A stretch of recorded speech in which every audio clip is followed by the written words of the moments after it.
Et j'étais malheureux en fait. J'étais vraiment malheureux, tu vois. Je me suis dit en fait la cause de mon mal-être, c'est le travail. Il faut que je sois maître de mon destin. Ce qui nous a amené vers l'entrepreneuriat, c'est qu'on a du potentiel. Il y a deux types d'entrepreneurs. Tout gros risque que tu dois prendre dans ta vie, tu dois prendre maintenant. Moi, ma principale motivation finalement, c'est pas l'argent, c'est le... Bienvenue dans le Cercle Vertueux, le podcast qui prend la route avec celles et ceux qui ont choisi d'agir, en quête de sens et de ce qui les rend vraiment vivants. Le tout à bord d'une superbe BMW prêtée par notre partenaire Discar. Merci à eux pour leur confiance et leur soutien. Je suis Laurent, aujourd'hui je reçois Raphaël, 27 ans, fondateur de Secura, une start-up qui développe des systèmes d'antivol innovants et extrêmement prometteurs. Alors installe-toi bien, bonne écoute et abonne-toi.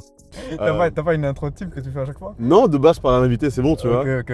Bah wesh mon gars, tranquille. Ouais, ça va et toi? Franchement frérot, on est en forme de fou. Là on a un super gamos, on a une super caisse. Je t'ai respecté. On a une super journée aussi. Il fait beau, il a plu toute la semaine et là il fait beau de fou. Les étoiles sont alignées. J'étais à ça de mettre le toit ouvrant, mais là c'est déjà bien comme ça. Pas. Si. Mais non, c'est pour le son. Ah ouais, ok. C'est juste pour le son. Mais sinon ouais, et toi c'est comment du coup? Moi ça va gros, tranquille, beaucoup de boulot. Ouais. Semaine bien chargée. J'ai vu, mais déjà t'as une bête d'actualité, t'avais un petit déj avec des alumni du Venture Lab et le ministre De l'économie. ouais, Pierre-Yves Géolais. Géolais, ouais. Ouais, génial. Comment ça se fait déjà ça? Mais voilà, donc si tu veux, nous on dépend d'un incubateur et l'incubateur est lié entre autres au fonds public. Et donc évidemment ils doivent se défendre devant les pouvoirs publics et donc monsieur Géolais venait voir un petit peu comment ça se passe à l'endroit. J'ai à peine touché. Ouais, génial. Et donc il venait un peu checker le travail du Venture Lab, voir un peu comment ils utilisent les fonds et les résultats concrets de terrain, tu vois, parce que la finalité c'est que ça doit créer de l'emploi. Bien sûr. Et donc tu avais deux, tu vois, Machine de Guerre, une boîte qui je pense qu'ils emploient 5000, cinquantaine de personnes, alumni du Venture Lab. Et puis tu avais deux projets, ils avaient pris, je sais pas si tu vois Joy, parce que c'est spin-off universitaire, accès vétérinaire. Elle a un brevet de fou malade, elle a une innovation qui peut disrupter tout le marché, tu vois. Ouais. Et je pense qu'elle va vraiment péter, c'est un des projets incubés qui a le plus de potentiel.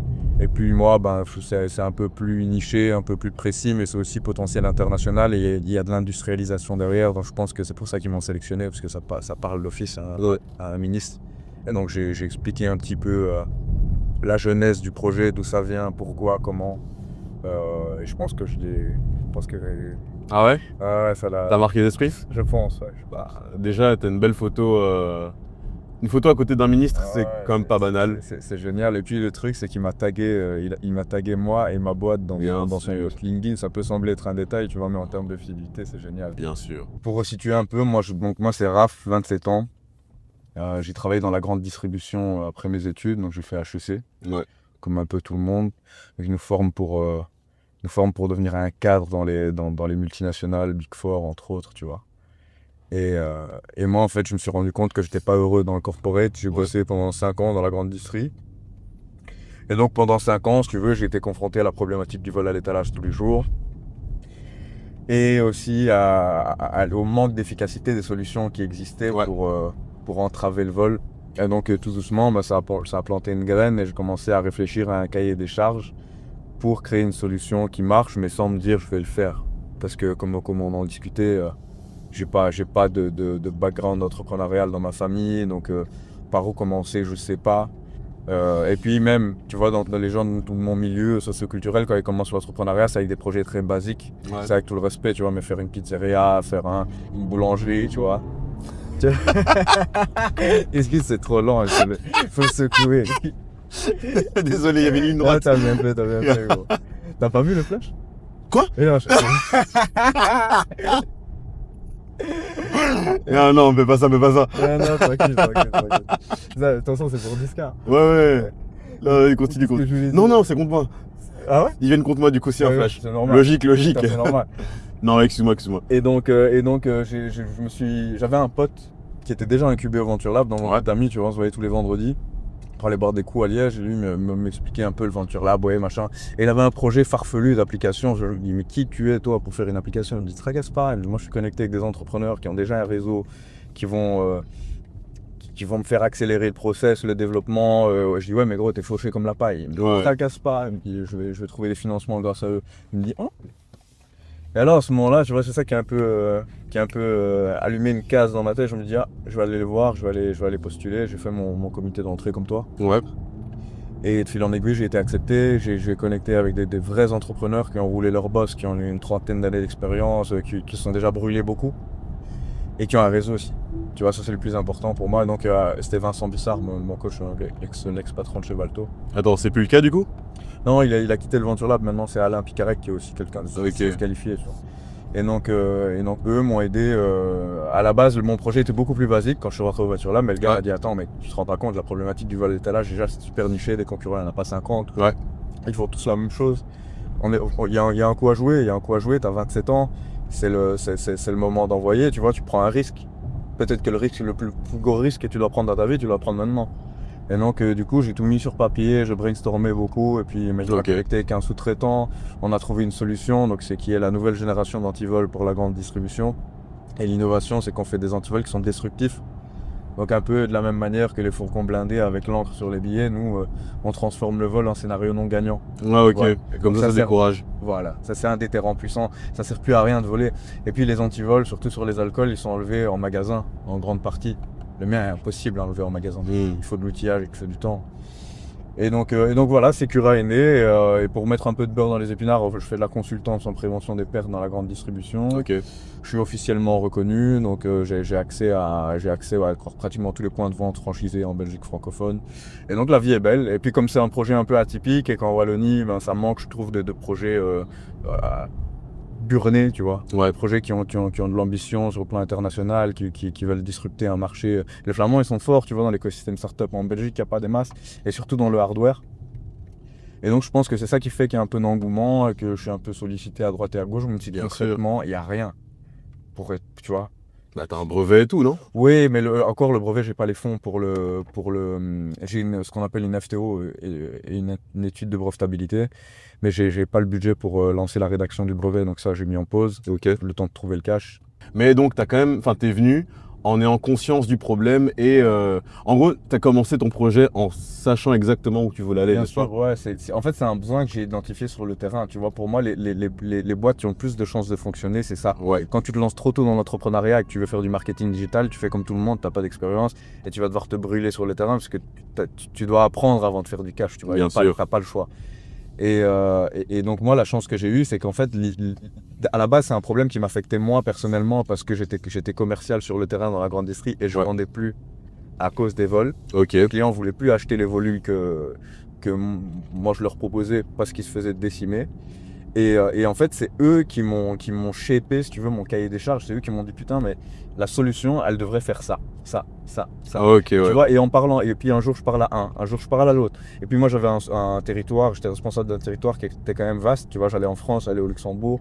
Et donc en parlant avec les différents clients, je me dis, mais le problème, il est exactement le même partout. C'est pas un truc spécifique à la Wallonie ou à la province de Liège. Et donc après, j'ai un peu gratté les chiffres et je me rends compte que le vol à l'étalage, c'est 5 milliards d'euros de pertes en Europe par an. Ok. Ça, c'est les chiffres officiels. Parce que la réalité, elle est bien plus grave. Puis en dehors de ça, tu as 72% de points de vente qui utilisent des antivols. Ouais. Ça n'empêche pas le vol d'augmenter de 14% par an.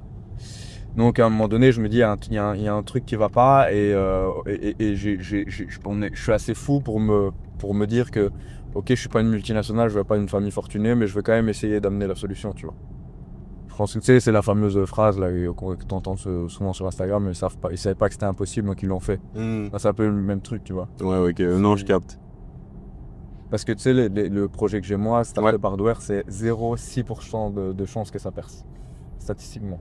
Ouais, mais justement, alors, s'il y a 0,6% de chance pour que ça perce, pourquoi toi, jeune mec diplômé, qui travaille dans une grosse compagnie et tout, gagne bien sa vie? Parce que tu gagnes bien ta vie, du coup, n'est-ce pas? Un package enculé. J'en ai un vrai package enculé. Franchement, c'était indécent. En plus, moi, comme je viens d'une famille qui n'a pas trop les moyens, c'était le début, je commençais à coûter au voyage. Oh, mais même pas, tu vois, dans une moindre mesure, parce que moi, je venais d'un milieu tellement éclaté financièrement que dès que tu commences à me donner, parce que moi, j'étais sous régime luxembourgeois, donc j'étais à un plus haut paquet net, j'avais la voiture de société, j'avais une très très belle voiture. Oui, tu m'as dit un gros Tiguan. Ouais, j'avais fait des options full. C'est ma voiture de rêve, dans le Tiguan. Noir, l'arrière teintée, c'était la Allspace. Face en plus, donc tu vois là, le modèle américain là, Ouais, ouais. un peu plus gros. Et, et non, donc j'ai commencé à goûter au vrai plaisir de la vie que les gens et que les familles aisées connaissent, enfin, les fils de familles aisées connaissent, tu vois, des plus jeunes âges. Moi, je découvrais, commençais à voir un peu à sortir de l'Europe, voyager, Mexique, les Caraïbes. Ouais, tu commences à voyager tout court en mode là on peut, tu vois, maintenant, ok. Ouais. Puis j'aimais bien les belles choses, donc j'ai pu commencer à me payer des belles choses, tu vois. Les meufs aussi, tu vois, tu veux sortir une petite meuf, ben t'as les moyens. Bien En plus, sûr. un peu plein la vue. Bien sûr. Mais justement, comment alors tu lâches tout? Tu vois, comment tu dis tu plaques tout pour croire en ton projet qui a 0,6% de marché? Ben déjà au début je ne savais pas qu'il y avait 0,6% de Ah d'accord. tu vois. Donc déjà je ne savais pas. Et puis je pense que le point le plus important c'est que moi j'ai toujours été, je me suis senti opprimé par la chaîne hiérarchique des structures, tu sais, Ouais. américaines, pyramidales, avec le N+1, N+2, N+3.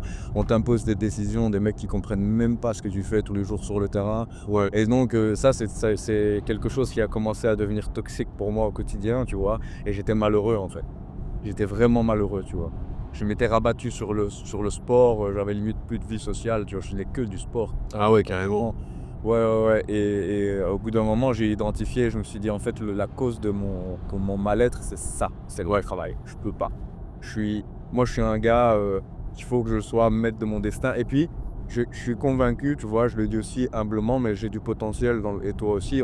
Tu vois, si ce qui nous a amené vers l'entrepreneuriat, c'est qu'on a du potentiel. On a des cartes à jouer. Je parle 4 langues. 4 langues? Ouais, Donne-les-moi. je parle italien, anglais, français et espagnol. Et mon espagnol est vraiment bon. C'est la langue la plus fébrile, tu vois, mais je suis capable de... Genre, tu me lâches en Espagne, chilling, je fais blaguer avec les gens, y a pas de problème. Tu vois. Il n'y a rien de fébrile là-dedans, je suis désolé, mais Ouais, non, mais tu vois, c'est la langue la plus... celle que tu maîtrises le moins, mais tu as quand même un très bon niveau d'espagnol, quoi. Ah, c'est chaud. Et ben, c'est avec l'italien, le français, ben, et puis j'ai pratiqué beaucoup en voyageant. Et qu'est-ce que je voulais dire, ouais. Et donc, en fait, j'avais un potentiel. Et même, j'aime bien faire des prises de parole en public. J'aime bien et j'ai un côté un peu leader où j'aime bien comprendre les gens, j'aime bien mixer les compétences, j'aime bien, tu vois, le reporting, contrôler, réadapter les décisions stratégiques. Et en fait, j'avais vraiment l'impression que mon potentiel était exploité à 20%. Et c'est même pas une question d'argent, tu vois, c'est une question de satisfaction personnelle à ce niveau-là. Ouais, bien sûr. Et donc, à un moment donné, ça a été fait entre guillemets de commun accord. Tu vois, j'ai vu le département RH, on en a discuté. Ils m'ont dit, Raph, écoute, on sent bien, même dans la qualité de ton travail tous les jours, il y a un truc qui va pas.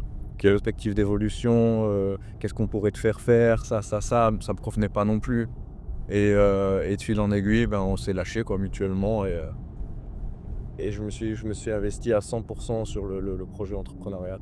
Ah ouais, non, mais il faut quand même une sacrée dose de courage. Surtout, sachant là d'où tu viens, entre guillemets, tu vois. Parce que je pense qu'on a un peu les mêmes enfances, tu vois. Ouais. Et tu vois, quand tu grandis, il n'y a pas trop de sous. Et quand tu goûtes un peu à cette vie-là, C'est dur, hein. bah avant, je pense que avant d'avoir connu ça, parce que moi j'y suis pas encore, hein, je suis même très loin de là, tu vois. Mais je crois qu'avant tu dis ah tant pis, même s'il n'y a pas de sens dans ce que je fais, tant que je gagne bien, tu vois. Je crois que t'es un peu prêt à vendre ton âme, tu vois ce que je veux dire. Bien sûr, t'as vu, c'est ce qu'on appelle les bullshit jobs, tu vois. T'as un bullshit job, mais c'est vrai que quand tu vas à Cancun 2 semaines, tu kiffes ta race avec les 10 balles d'Aquin sur la plage, machin, truc. C'est vrai que tu relativises et tu te dis bon ok, bullshit job, on va que Jamais allé à Cancun. merci pour le chèque, quoi, tu vois. Ouais, bien sûr, bien sûr. Mais j'imagine que du coup c'est ça, qu'au final, il y a un moment où, bon, ça va, c'était bien marrant, mais il y a quand même pas de sens. Ouais, t'as besoin, à un moment donné, t'as besoin d'autres choses dans la vie, tu vois. T'es jeune, on est plein d'énergie, j'avais besoin d'un truc.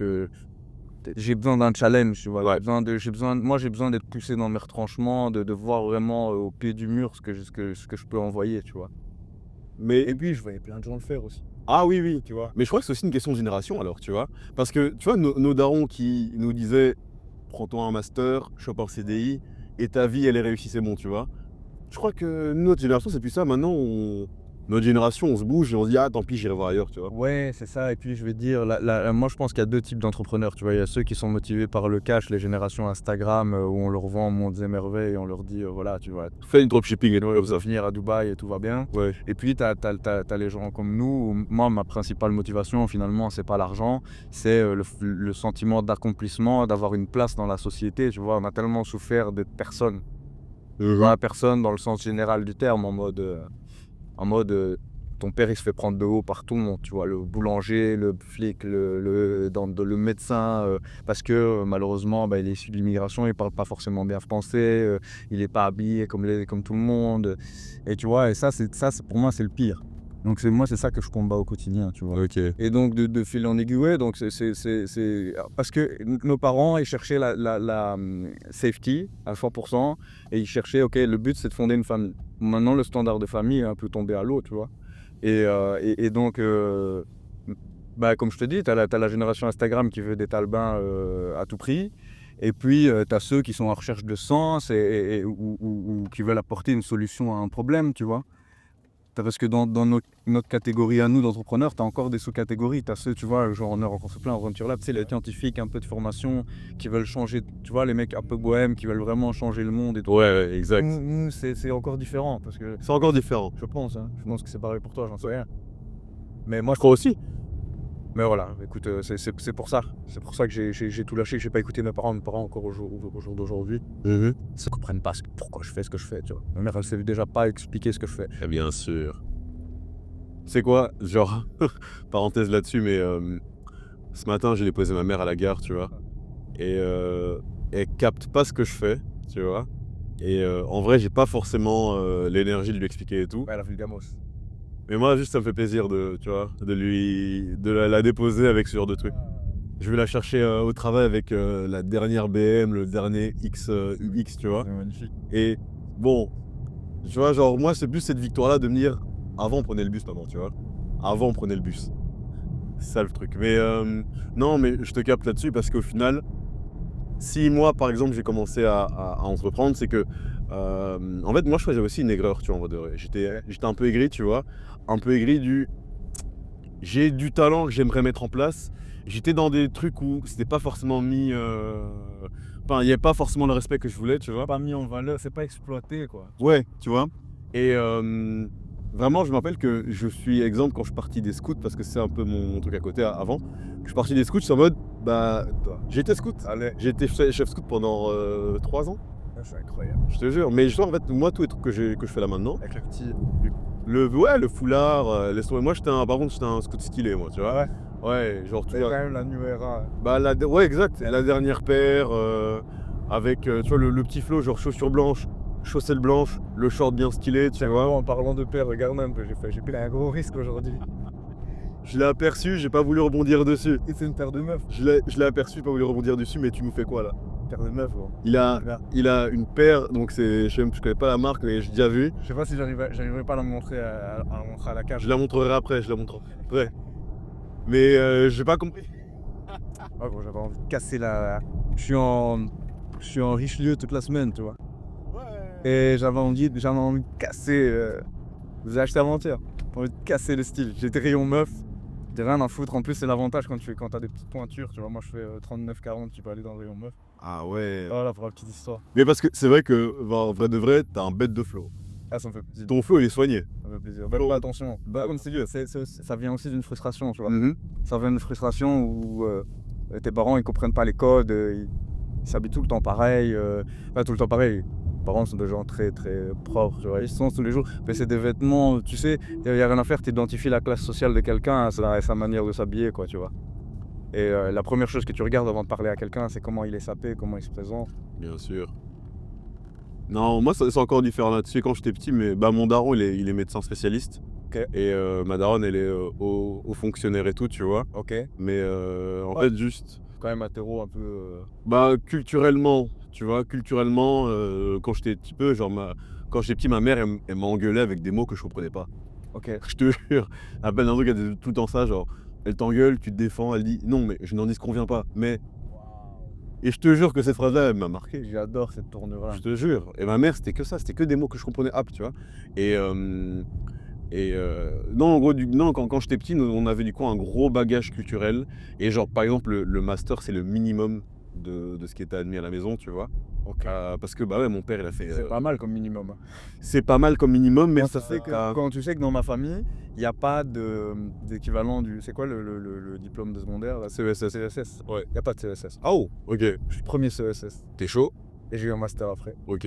Sur ce, je vais mettre un terme au premier podcast Ok. là-dessus, parce que je vais proposer de conduire en vrai. Ok, gros. T'es chaud? Mais tu sais quoi? Mhm. Je vais te dire non, parce que c'est ton jamais. Merci beaucoup pour cette première discussion. Ultra cool. Et Avec plaisir. actualité qui arrive. Actualité, ouais, il y a pas mal de trucs, je vais commencer les tests de mon système finalement, parce Ouais. que j'ai eu énormément de galères au niveau recherche et développement. J'ai même failli arrêter le projet, figure-toi, parce que c'est... Mais non. Mais oui, en fait, mais disrupter un marché avec du hardware, il faut des centaines de milliers d'euros d'investissement. Moi, j'ai déjà bénéficié de pas mal de subsides. Le problème, c'est qu'on était arrivé à un prototype qui ne fonctionnait pas. Ouais. Et j'ai eu beaucoup de mal à m'admettre qu'il ne fonctionnait pas. Tu vois, mais je pense que le plus important dans les affaires, c'est d'être honnête avec soi-même. Et là, les tests vont commencer. Et je pense que c'est le vrai business qui va débuter avec ça, quoi. Et donc, tu sais, mon rythme de vie, il est articulé autour des affaires pour le moment. Donc, en dehors des affaires, il n'y a pas des masses de trucs excitants. Tu vois, j'ai de moins en moins de vie sociale, mais ça me va très bien parce que l'excitation que génère le business compense. Bien sûr. Et pas de vacances depuis un an et demi. Donc, les news, c'est vraiment les affaires. Ok, ça marche. Mais de toute façon, c'est. Je sais. Moi, je sais, mais voilà, les gens ne savent pas, mais on te voit bosser tous les jours. Moi, je pense que j'ai perdu mon mic. Jure. Merde. Elle était en deux parties, en fait, le mic. Je sais pas depuis Attends, donc du coup, ça n'a pas enregistré. quand. Je sais pas depuis quand. Bon, vas-y, on va s'arrêter là Ah, merde. pour voir ça.